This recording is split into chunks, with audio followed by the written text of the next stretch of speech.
have a CTD 10-inch double miter saw, and we have it hooked up to 230 volt 3-phase power and also to compressed air.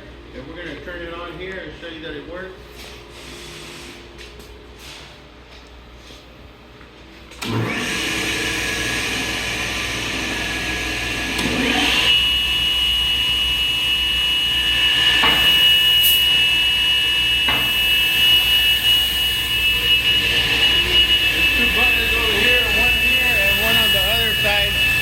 Hit them both at the same time.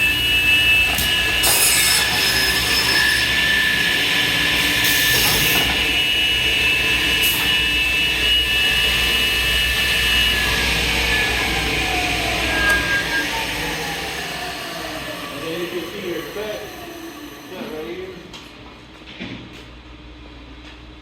Cut in half, and then over on the other side, cut in half as well.